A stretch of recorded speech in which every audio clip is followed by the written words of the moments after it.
Voilà, mesdames et messieurs, des milliers de personnes ont travaillé pendant des années pour contribuer à ce moment historique, mesdames et messieurs. Blue Origin va, le premier vol habité de Blue Origin va maintenant décoller.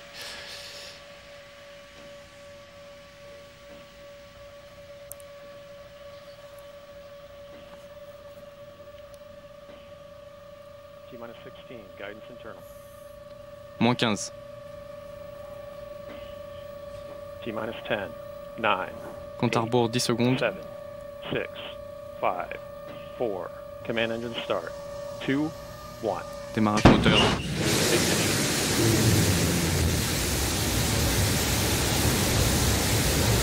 We have liftoff. We have cleared the tower. New Shepard vient de décoller. New Shepard est en route pour l'espace. Le premier vol habité de Blue Origin. Vas-y Jeff, vas-y Marc, vas-y Wally, vas-y Oliver, vous êtes en route pour l'espace.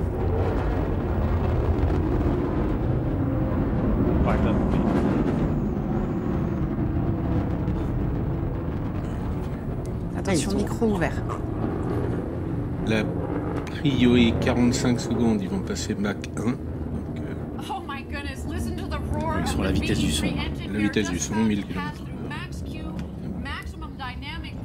Donc la pression dynamique maximale. Là, on est au maximum. Oui. Donc les fameux 3G sont... C'est maintenant. C'est maintenant.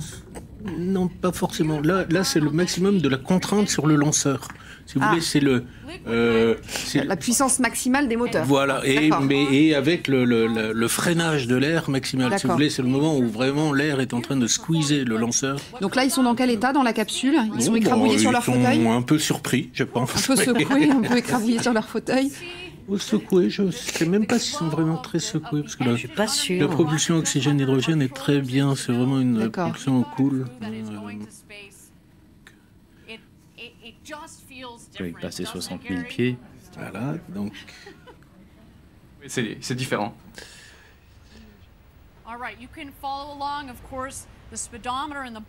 Donc on peut suivre les différentes données de vol en bas à gauche, l'altimètre et la vitesse. Apparemment, tout semble être en ordre.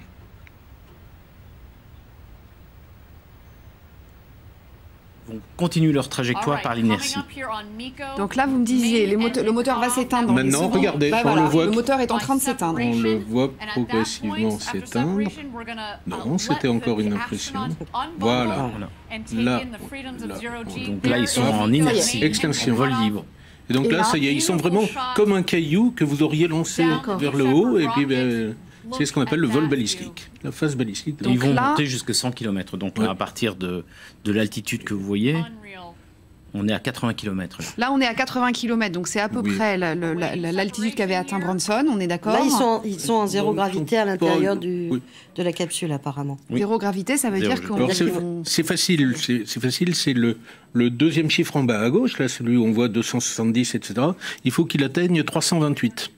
328, c'est 100 km d'altitude. D'accord. Quand on est à 328, si on est à 100 km. Ils iront peut-être à 105, 106 km, et puis ils retombent. Donc là, on est d'accord que la capsule est toujours accrochée au lanceur. Oui. Elle n'a pas été séparée encore. Elle n'a pas encore été séparée. Mais les passagers profitent, parce qu'ils sont en 0G, donc c'est ce qu'ils voulaient. Donc ils se sont détachés, là? Alors, probablement pas. Ça, ils vont le faire dans le haut de la parabole. Ouais. Jean-Loup Chrétien, il me semble, est avec nous. Bonjour à vous, 328. Voilà, on a atteint, voilà, je vous prends en direct, Jean-Loup Chrétien, au moment où on atteint les 100 km d'altitude. Vous, l'ancien astronaute, ça vous fait quoi de voir ça, un vol touristique, ça y est, vers l'espace? C'est superbe. Je pense qu'on les envie tous. Ils sont en train de, comme on l'a dit plusieurs fois sur vos antennes ces temps derniers, ils prennent leurs pieds, les nouveaux aventuriers de l'espace.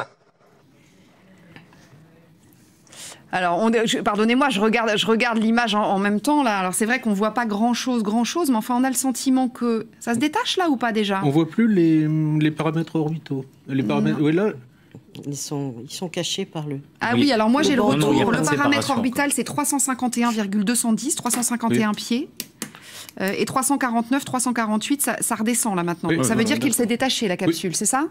A priori, oui. On voit les deux éléments séparés. Voilà. Et donc là, ils vont commencer leur petite balade de 4 minutes, en fait. Et là, ils sont en train de redescendre déjà. Ouais. Mais ils sont plus sur la même trajectoire. Puisque La première fois, Jean-Loup Chrétien, que vous êtes parti comme ça dans l'espace. Alors évidemment, c'est pas du tout le même style, c'était pas les mêmes missions, c'était votre métier, etc. Mais qu'est-ce qu'on ressent? Est-ce qu'on a peur ou pas? Alors, la peur, c'est quand on perd confiance. Et les entraînements, des entraînements de plusieurs années, sont là pour vous mettre en confiance. Les instructeurs, les gens qui s'occupent de vous, font tout pour que vous ayez confiance. Et effectivement, on a confiance. Par contre, si on était prévenu la veille pour le lendemain, ça serait peut-être une autre paire de manches. Mais là, Jeff Bezos, les personnes qui sont montées dans cette machine, doivent être très, très excités en ce moment, parce que la partie principale, la partie de dépense d'énergie est derrière eux. Maintenant, ils redescendent, et je crois qu'ils doivent être particulièrement heureux. Alors, l'image qu'on voit à gauche, là, c'est donc l'image qu'ils voient eux. Hein. On est d'accord, c'est ça? Non, ça, c'est la caméra qui est fixée sur le... sur le lanceur. Sur le haut du lanceur. Oui, donc ça, c'est le retour de l'étage, en fait. Ça, c'est le retour de l'étage, qui va donc atterrir... Qui va revenir se poser de la même manière que le font les vaisseaux de SpaceX, qui vont venir se poser sur le sol dans le désert, pour être récupérés pour un prochain vol. Là, on voit bien les deux objets séparés. Donc là, si mon petit calcul est correct au coin de table, donc ils sont montés à 105,3 km. 105,3. Là, on voit donc ce lanceur qui est en train de redescendre, et c'est l'image que vous voyez à gauche, la caméra qui est positionnée sur ce lanceur. L'image de droite, c'est ce lanceur qui est en train de redescendre et qui devrait atterrir de façon assez sereine, a priori. Enfin, moi, ça m'impressionne toujours. Ça m'impressionne toujours de voir ce truc qui descend puis qui brusquement s'arrête dans l'air. Oui. Et qui finit les derniers mètres de façon extrêmement douce. Il faut savoir que c'est un moteur qui est absolument remarquable, parce qu'il est capable d'avoir une poussée qui n'est que de 20% de sa poussée maximale. Si vous voulez, il a une pédale d'accélérateur qui lui permet d'aller très très doucement au dernier moment. Et donc là, on est bien d'accord, pas de parachute. On a, c'est des moteurs en rétro, je sais pas comment on appelle ça. Rétrofusée, oui. On voit pas bien là, on voit pas, il y a des petits volets, etc., qui permettent de faire du contrôle aérodynamique. On voit le son, il vient de passer le mur du son là. Ah, le couac qu'on a entendu, c'est... Et là, il a mis... Là, ça y est, il a rallumé son moteur. Il a rallumé le moteur. Ah, ouais. Et là, on arrive à savoir de façon très précise où il va atterrir. C'est lui, oui. Nous, pas encore, mais il sort ses pieds. Il y a le vlac qui atterrit d'ailleurs. Ça y est, ça a atterri. Ça y est, incroyable. Zut, l'image est floue, quel dommage. Regardez. Voilà. Tout doucement. Et là, c'est tellement bluffant. Tout doucement. On le voit, il arrive comme une pierre et au dernier moment, il s'arrête et il atterrit. Il descend tout doucement. Alors c'est vrai que le problème de ce genre de rétrofusée, c'est que ça soulève énormément de poussière. Donc ça masque un peu l'image. Mais vous voyez qu'il s'est posé quasiment au centre. Il a raté le centre de 2 mètres. Pas bien. Si on veut chipoter, on va dire qu'il a été nul, mais... C'est incroyable. Non, et voilà. Le plus important, c'est la capsule. Alors voilà, regardons la capsule qui est en train de revenir. Là, elle est en train de redescendre. L'élément clé, là, donc idéalement, il faut 3 parachutes. Vous voyez l'altitude qui descend. Alors, ils ont déjà démontré qu'ils arrivaient à s'en sortir avec 2 parachutes seulement. Ils ont fait un essai volontairement une fois. Quelle vitesse, là, disiez-vous Je disais 4 km, ils sont à 12 000 pieds. Là. Ils sont à 4 km d'altitude. Voilà, donc là, ils sont en pleine descente. J'espère qu'ils ont profité, ça c'est très rapide. Hein. C'est rapide. 10 minutes au total. 2 minutes d'impesanteur. Le vol dure 10 minutes. Oui, c'est ça. Et donc là, la phase prochaine, c'est les parachutes. Donc, parachute à quelle altitude, vous savez? Là, voilà. Exactement maintenant. Allez, on écoute ce qui se passe là-bas. Il y en a 3, on écoute il faudrait qu'ils se gonflent.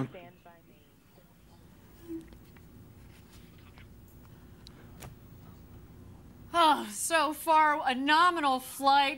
vol parfait et la capsule est de retour de l'espace. Les parachutes se sont déployés. Tout est sous contrôle. Les parachutes se déploient correctement. Donc la raquette a dépassé le lanceur a dépassé Mach 3 et ensuite la capsule descend doucement, 15 ou 16 miles par heure. Nous avons dépassé la ligne Kármán, la limite reconnue officiellement de l'espace. Nous allons accueillir les nouveaux astronautes. Gary, qu'est-ce que ça fait, mon ami? Je suis sans voix. Avec ces magnifiques hublots, 1,5 million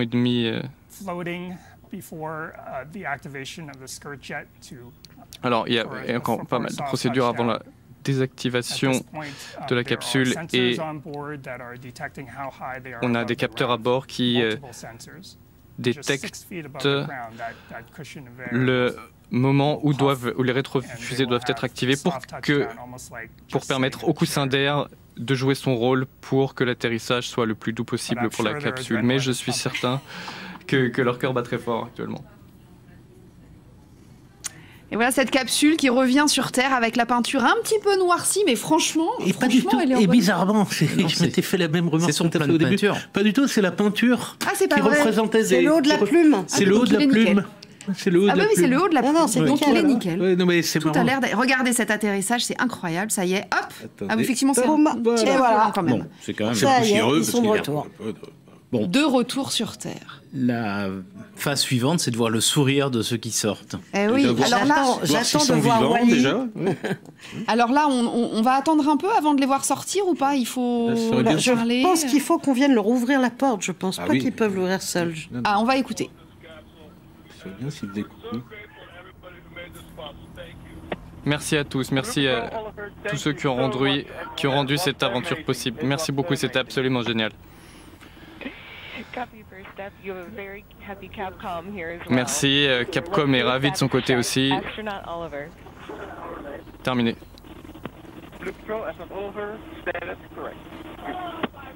Ensemble de l'équipage sain et sauf.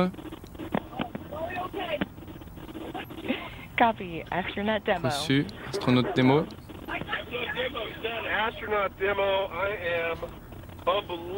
Astronaute démo, je me porte extrêmement bien. Reçu. On voit quelqu'un au travers du hublot, il y a de la buée. Hein. Best day ever. Copy everyone. Go ahead and remain in your seats. Crew member 7 is on les entend de loin, hein, évidemment. On garde l'oreille attentive. It was the best day ever. Et on a entendu une voix d'un jeune homme. Donc, a priori c'est bien lui à l'intérieur qui criait, qui était... Visiblement, ça y est, ils sont en train de se détacher. Le Capcom demande de rester sur son siège. Je pense qu'ils doivent avoir quelques dernières vérifications à faire au niveau des appareils, peut-être. J'ai l'impression que c'est la voix de c'est ce que Wally qu'on a entendu hurler. Et je pense que ça... Et voilà le centre de contrôle. Ah oui, c'est ça, d'accord, ok, cette salle de contrôle. Bravo, vous avez... Donc, ils n'ont pas le record de New Shepard. Non. C'était 106, hein, mais ils sont sont pas qu'il loin. est même monté à 110. Ils sont pas loin. Je crois qu'il a atteint 110, oui. 110, il me semble qu'il a fait un vol à 110 en 2018-2019, mais bon, ok. Déjà, il est monté plus haut que Branson, dans lequel ça peut être son argument de vente. Dans lequel il y avait un mannequin qui s'appelait Ripley. Ripley du nom de l'héroïne de Alien. Ah. Sigourney Weaver, qui sûr. elle, la traîtresse, assignée chez Bronson. Bien sûr, bien sûr. Alors, je voudrais qu'on dise un mot de Mary Funk quand même, parce que c'est vrai que vous l'avez abordé beaucoup avec Adrien tout à l'heure. C'est une femme incroyable. C'est une femme incroyable qui a été... faut savoir qu'elle a quand même... Ça fait maintenant 61 ans qu'elle attend de partir dans l'espace, puisqu'elle a été recrutée dans les années 60 par la NASA, par le programme Mercury 13, qui avait à l'époque, parce que les Russes avaient envoyé Valentina Tereshkova dans l'espace, les Américains s'étaient dit qu'il fallait qu'ils envoient des femmes aussi. Donc ils avaient recruté un certain nombre de femmes qu'ils avaient formées. Elle était limite à l'âge requis, elle y était à 1 an près, elle a réussi à magouiller pour y être. Elle a été 2 fois meilleure que les hommes aux mêmes exercices, d'après ses instructeurs, et elle n'a pourtant jamais pu aller dans l'espace. Mais pourquoi elle s'est frottée Parce que les Américains ont attendu la première femme astronaute américaine, ça a été Sally Ride, et c'était dans les années 80. Tiens, regardez, pardon, je vous parle des voitures qui arrivent, les donc voitures qui viennent les chercher. On va peut-être pouvoir enfin les désincarcérer, parce que c'est ça. Je pense qu'il va falloir quand même. On voyait l'intérieur, il bougeait, hein, donc. Il y en a eu un au moins qui bougeait. Non, mais est-ce qu'ils vont ouvrir la porte eux-mêmes? C'est la question que je pose. suppose. Ce serait bien qu'un jour, ils puissent ouvrir la porte eux-mêmes et que ce soit... Bon, en même temps, il vaut peut-être mieux pas... Regardez ça. Allez, on va regarder cette image ensemble et la vue ensemble. Je ne sais pas si on a du son, mais... On est avec... C'est quoi? Tu vois l'outillage dont ils ont besoin. On dirait un pied de biche. Non, là, je pense que c'est surtout un... Ils doivent fixer la capsule au sol pour éviter... Ah oui, pour pas qu'elle bascule. Ça y est, c'est le principe. Et enlever les parachutes, parce que s'il y a un coup de vent, ça peut... En tout cas, je pense que c'est Wally qu'on voyait là. Mais là, effectivement, il semblerait que les astronautes, on va les appeler comme ça oui, maintenant. Alors voilà, ce sont des astronautes. Vous avez des collègues, Jean-Luc Chrétien, de nouveaux collègues. Et enfin, plus détachés. Ils ont l'air de bouger et d'être assez vifs. Oui, ça n'a pas l'air de les avoir beaucoup traumatisés, surtout qu'il m'a semblé voir quelques cheveux blancs, donc ça devait être Wally Funk. Ouais. Et elle a l'air de ne pas être... Et imaginons ce jeune homme de 18 ans. Enfin, c'est quand on a vécu ça à 18 ans. Qu'est-ce qu'on vit après? C'est un petit peu dommage, effectivement. On peut se dire à quoi va-t-il rêver pour le futur? Je ne sais pas. Il va rêver d'aller sur Mars. C'est formidable. C'est son père qui disait « ça me fait plaisir de lui offrir » parce qu'il en a rêvé toute sa vie. Ouais. Oui, mais là, on s'est dit toute sa vie, 18 ans. Sa vie, il n'a que 18 ans. Wally Funk, elle en a rêvé toute sa vie. Ah oui, elle, oui. Elle en a rêvé. Et puis elle s'est tellement battue pour ça, surtout, Wally Funk.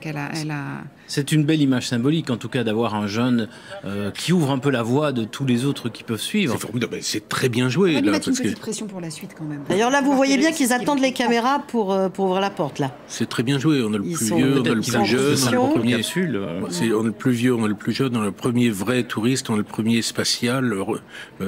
Au-delà de la ligne de Von Karman, c'est un vol Est-il vrai superbe. que ça n'était pas lui qui avait gagné cette tombola, mais qu'il était arrivé deuxième? Apparemment oui. Il semblerait que celui qui avait gagné a refusé de lui-même. C'est lui. Problème d'emploi du temps. Problème d'emploi du temps.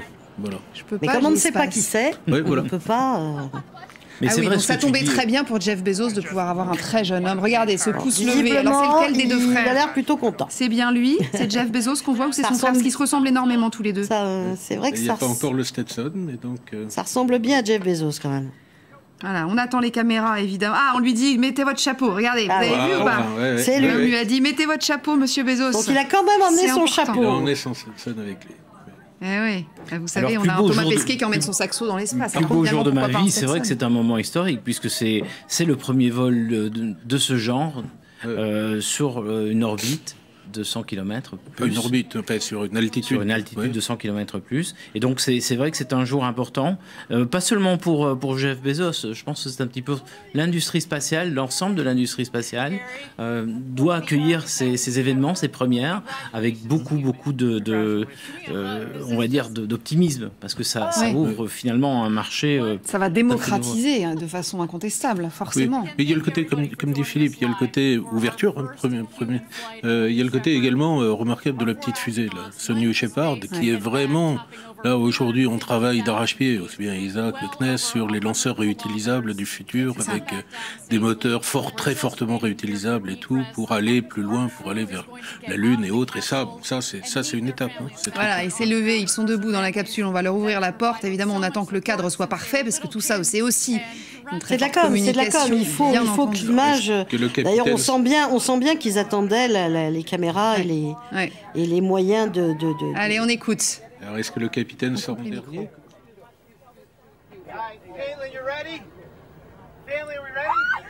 Les familles, vous êtes prêtes? Les voilà.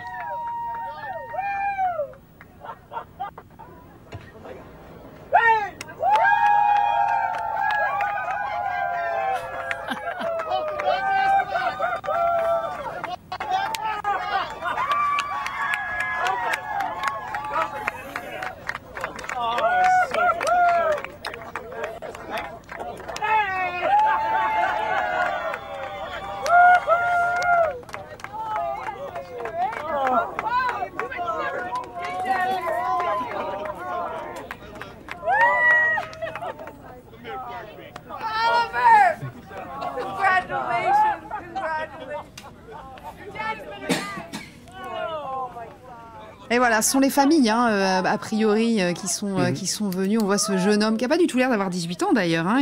Mais on sentait qu'il avait de grosses larmes dans les yeux, des larmes de joie d'avoir vécu cette expérience extraordinaire. Et c'est vrai que je peux le comprendre parce que ça doit être une décharge d'adrénaline énorme pendant ces 12 minutes. Et quand finalement, enfin, ça y est, on a touché le sol et que c'est fini. Parce que même si on a très envie de le faire, et même si on est très confiant, il y a une petite appréhension qui existe même chez les astronautes professionnels. Je pense pas que Jean-Loup Chrétien me contredira. Au moment où ça décolle, on doit quand même avoir un petit pincement au cœur en disant bon, là maintenant c'est parti. Allez, on va Jérôme Garraud qui est sur place. Vous avez de la chance, hein. Vous avez vécu tout ça en live, nous à travers l'écran, mais c'était absolument magnifique, Jérôme Garraud. Et je sais que vous avez passé la journée avec des gens qui étaient venus admirer ce spectacle. Alors tout le monde est satisfait ? Ah bah oui, c'était l'attraction du jour au Texas. Regardez toutes ces voitures qui sont déjà en train de repartir, toutes ces voitures, tous ces gens qui sont venus avec les chaises de camping, avec le thermos, le petit café du matin, ou plutôt le long café américain. C'est pas tellement surprenant en fait de voir ces rassemblements au moment d'un décollage. En Floride, près des installations de la NASA, on voit des centaines, des milliers, parfois des dizaines de milliers d'Américains venir sur les plages de Cap Canaveral, comme les gens qui viennent ici, pour admirer le décollage des fusées, parce que c'est un beau spectacle, parce que c'est impressionnant, et aussi parce que ça fait partie de l'histoire américaine. Vous savez, les Américains, ils adorent dire « on est les meilleurs ». Là, c'est vrai, pour le spatial, c'est vrai que ce sont les meilleurs. Pendant 10 ans, ils n'étaient plus capables d'envoyer des hommes dans l'espace, c'est de nouveau possible depuis 1 an. Donc il y a une vraie fierté, les gens rêvent. Vraiment, tous les gens à qui on a parlé avaient vraiment les étoiles dans les yeux, c'est le cas de le dire, en nous parlant de ce décollage. Donc, très bon moment. Le très bon moment, effectivement, on imagine. Moi, à titre personnel, pour avoir vécu quelques décollages d'Ariane, c'est vrai que c'est très, très impressionnant de voir ces lanceurs qui ont l'air de se détacher tout doucement du sol, en fait. C'est ça qui est incroyable. On voit la puissance. C'est magnifique, c'est un spectacle. Chaque décollage est une émotion en soi. C'est un spectacle dont on ne se lasse jamais. Donc là, Jeff Bezos, il y a une collection de Stetson, là, on est au Texas. Hein. Jeff Bezos va, on suppose, donner une conférence de presse, répondre aux médias, évidemment, puisque c'est aussi l'objet. Et puis ses passagers également, bien entendu, son frère notamment. Ce jeune homme de 18 ans, dont je disais tout à l'heure, à quoi va-t-il rêver désormais, peut-être un jour d'aller sur la Lune? Il va peut-être commencer une carrière d'astronaute professionnel, pour le coup, peut-être. Oui, il a intérêt à réussir. Envie de se lancer vraiment pour de bon. Oui. Ce qui est assez marquant, c'est finalement, on parlait de Cap Kennedy et le retour des astronautes sur Cap Kennedy ou à Baïkonour. On est dans un registre très différent. Ici, on a un retour avec les astronautes qui sortent de la capsule, qui marchent tranquillement et qui vont donner leur conférence de presse. On n'est pas du tout dans la même préparation, dans les mêmes conséquences que les vols orbitaux de longue durée. Oui, c'est ça. Donc, mais c'est une ouverture vers la démocratisation de l'espace, l'accès à monsieur et madame tout le monde, enfin peut-être pas monsieur, tous les messieurs, toutes monsieur les tout le monde, monsieur et madame très riches quand même. Monsieur et madame très très riches. Mais bon, non mais après il y a aussi d'autres questions. C'est vrai qu'on c'est toujours très impressionnant de voir ces choses-là. Est-ce que honnêtement, à terme, moyen ou long terme, on peut imaginer avoir effectivement des colonies, des gens qui vont travailler dans l'espace ou qui vont habiter dans l'espace? Moi je me souviens quand on a fait la spéciale, Christine, sur le départ de Thomas Pesquet, vous me disiez en fait quand on passe du temps dans l'espace, on vieillit très très vite. Le corps vieillit très très vite. Il y a quand même des choses. Regardez cette image. Pardon, je vous pose ma question après, mais c'est sympa. Voilà. Le corps vieillit très très vite. Il y a quand même des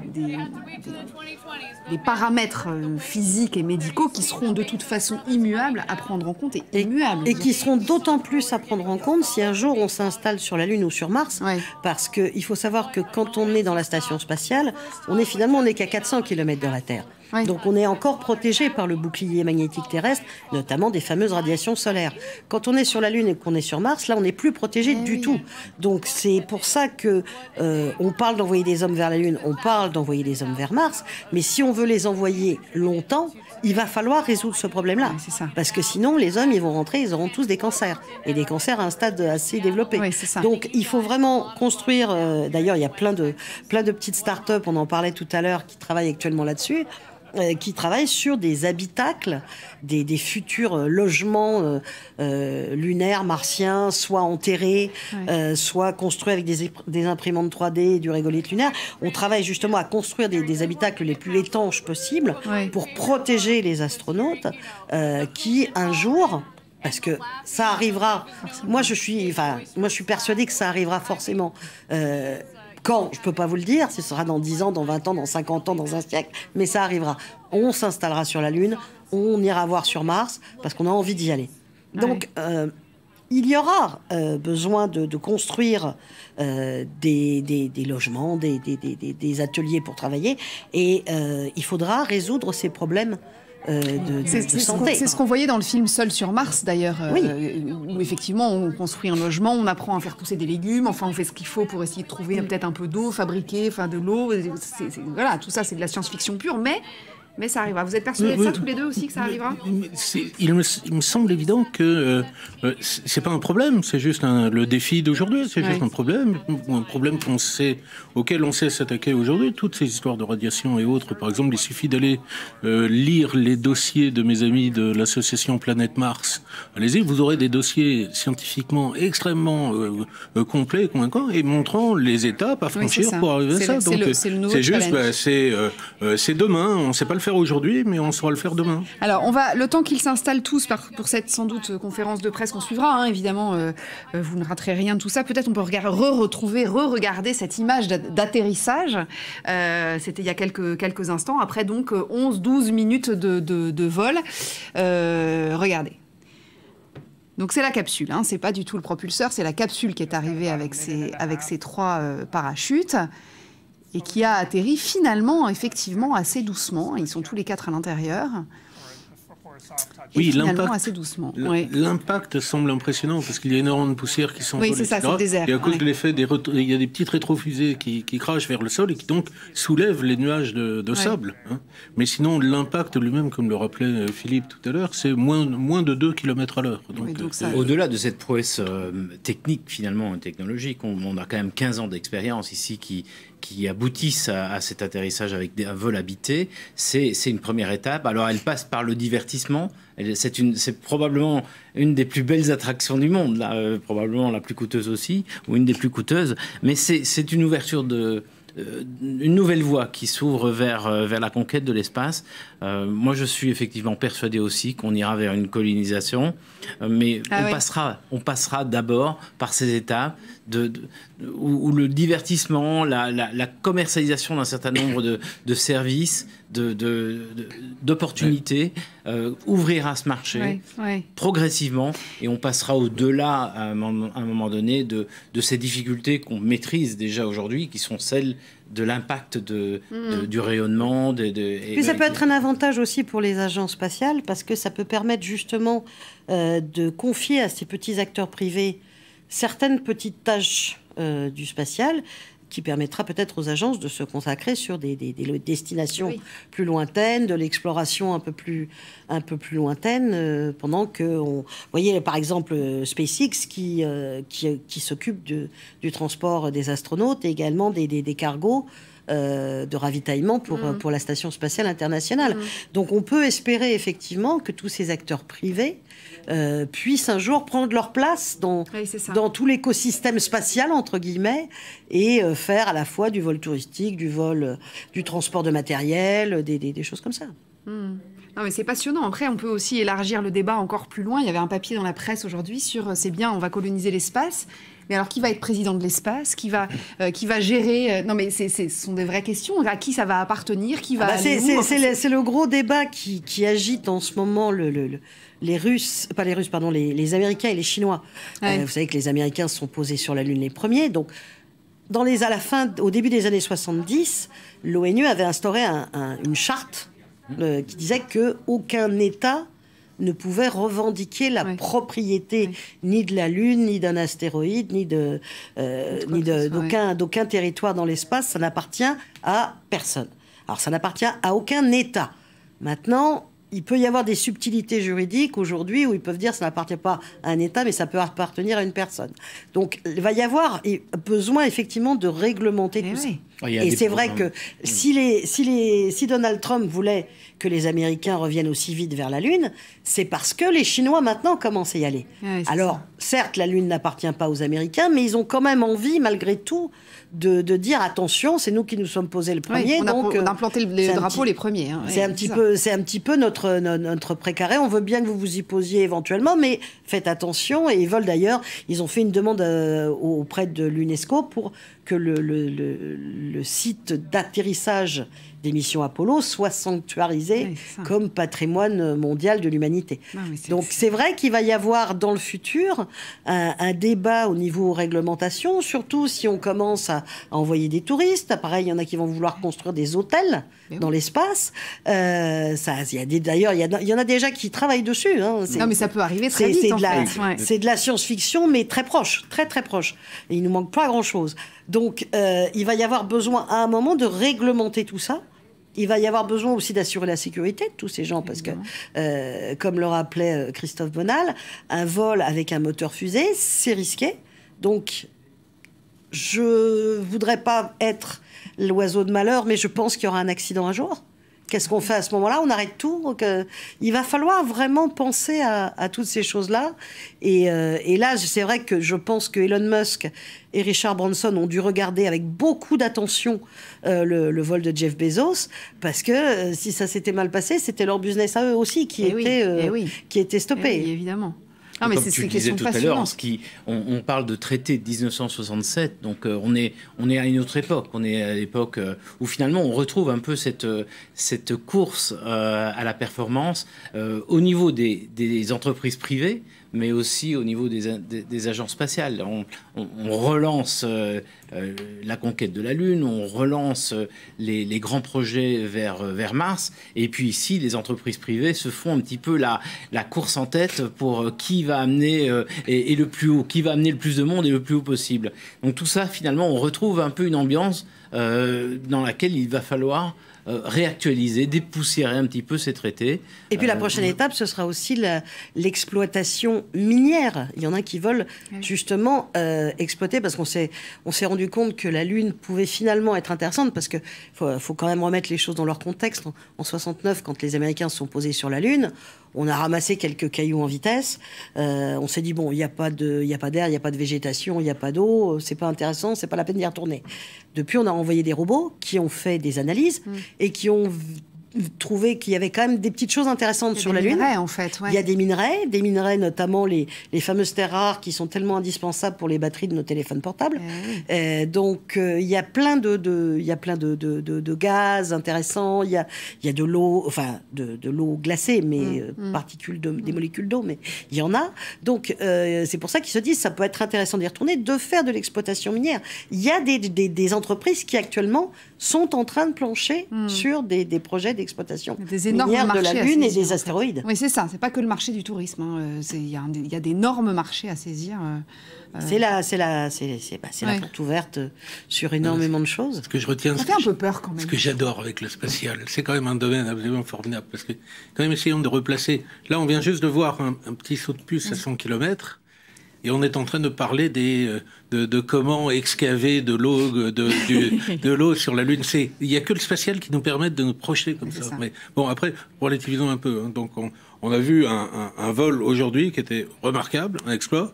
On arrive après à se projeter vers des lanceurs réutilisables, du vol habité. On n'est pas encore sur la Lune, on n'est pas encore. Il faut bien qu'on comprenne. On a passé une marche quand même là. Il faut bien qu'on comprenne que les marches qui restent à franchir sont quand même assez fortes. En fait, ça veut dire on ne le fera que si on a une volonté derrière. Hein. Et de 50 ans, on a marché sur la 60 ans, on a marché sur la Lune et on a des magnifiques missions robotiques en cours. N'oublions quand même pas qu'on est parti pour un retour d'échantillons martiens dans moins de 6-7 ans. Hein.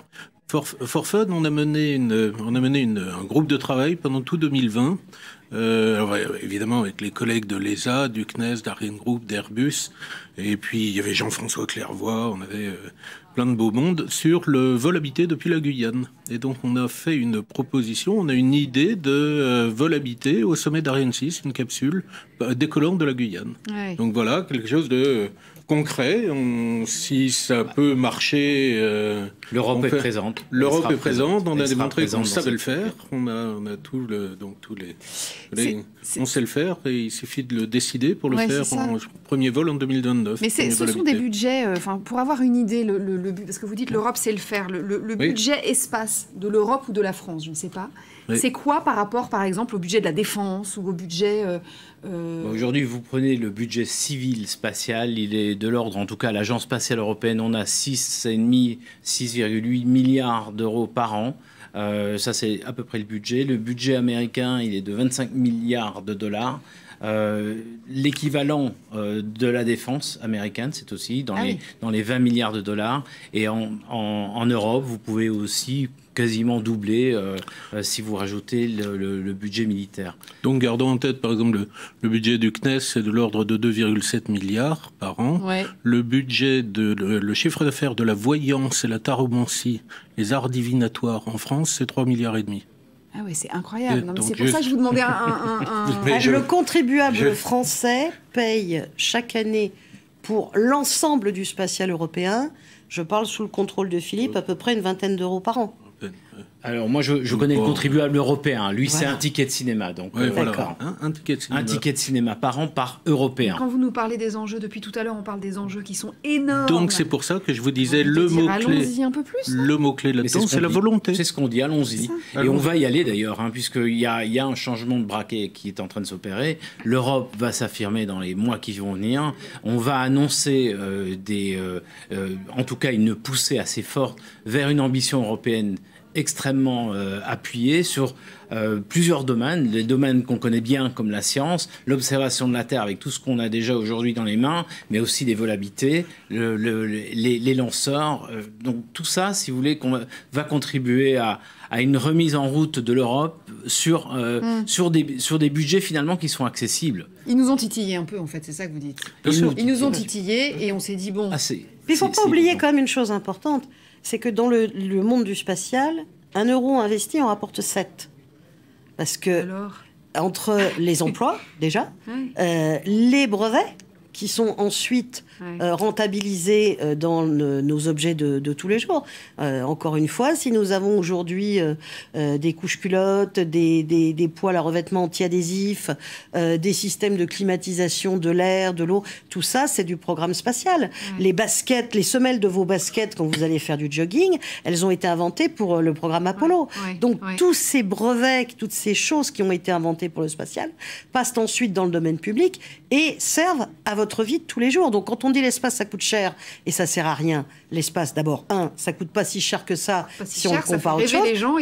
Et ça sert à beaucoup de choses de la vie quotidienne. Ça fait rêver les gens, c'est important aussi. Tout à l'heure, on vous parlait du ticket de cinéma pour chaque Européen, mais on peut dire aussi que c'est un ticket de métro pour toutes les activités scientifiques, d'exploration spatiale et des vols habités. C'est 1,70 €, je pense. Par an et par habitant. Et par personne en Europe. Donc, pour envoyer des astronautes, mais aussi pour participer à la coopération internationale sur la station spatiale, pour développer nos activités vers Mars et vers la Lune. Tout ça, c'est 1,70 € par an. Mais après, il faut toujours, c'est toujours les messages des agences régaliennes comme les nôtres, dépenser 1 euro non justifié, c'est inadmissible. C'est très clair, c'est l'argent du contribuable. Donc il faut absolument, à chaque fois, à tout moment, savoir à quoi ça sert, être capable de justifier. C'est un investissement, quoi. Et prise de risque, voilà. Et prise de risque modérée. C'est-à-dire aussi, on ne peut pas non plus prendre des risques démesurés. Parce qu'après, tous ceux qui peuvent nous reprocher de dire cet argent, il serait mieux utilisé à tel endroit, ils ont certainement raison. Et donc, ils ont tout à fait raison. Et donc, le truc, c'est qu'il faut vraiment être capable de dire, écoutez, je pense réellement que mettre 1 euro sur cette activité qui rapportera 10 ou 7, moi je vais 10, mais bon, mais dans 7 15 comme ans, dit ou 20 Christine, ans, et qui permet de développer des activités nouvelles, etc., de faire rêver les jeunes et autres, de leur donner un peu d'espoir aujourd'hui, c'est fondamental. On va retourner voir Jérôme Garraud, on en profite, Jérôme, puisque vous êtes dans ce désert du Texas auprès de tous ces gens qui ont pu suivre. Dis donc, coup de chance, parce que le ciel était totalement dégagé. Là, je vois plein de nuages derrière vous. J'ai l'impression que c'est bien tombé ce lancement quand même. Ouais, c'est très bien tombé. Vous voyez, les gens sont déjà repartis. Les télévisions américaines sont en train de remballer. Et vous l'avez dit, le soleil est en train de se lever. Il est en train de chauffer surtout, ça va un petit peu brûler. Je vous rappelle qu'on est dans le désert du Texas, donc on va s'y habituer. C'était un spectacle assez étonnant, même à 10 km, on voit quand même la fusée décoller. Surtout, on entend le bruit des moteurs, on est entouré par ce bruit avec un décalage. Comme c'est à 10 km, il faut que le temps arrive jusqu'à nous. C'est vrai qu'on a un petit peu l'impression ces temps-ci de vivre ces moments de plus en plus souvent. Aujourd'hui, c'était Jeff Bezos. La semaine dernière, c'était Richard Branson avec Virgin Galactic. Demain, ou plutôt en septembre, ce sera Elon Musk avec SpaceX. Donc on sent cette année vraiment le décollage de cette industrie du spatial privé aux États-Unis. Vous en avez de la chance. Alors, j'ai cru comprendre qu'il y avait eu des coups de soleil la semaine dernière. Je vais vous chambrer. J'étais pas là, moi, mais je l'ai entendu tout à l'heure, donc je me permets de vous chambrer un peu. Allez, c'est le pays du Stetson. Allez vous couvrir la tête. Merci beaucoup à Jérôme. Merci à vous trois, vraiment, de nous avoir fait vivre ces images. Il y en aura d'autres, du coup, évidemment. On sait que maintenant, c'est lancé. Il faut pas rater Inspiration 4. Alors, on rattrape pas Inspiration 4. Regarde, on va se regarder. On va se quitter sur ces images-là. Je vous retrouve dans une petite seconde sur LCI. Merci à tous encore.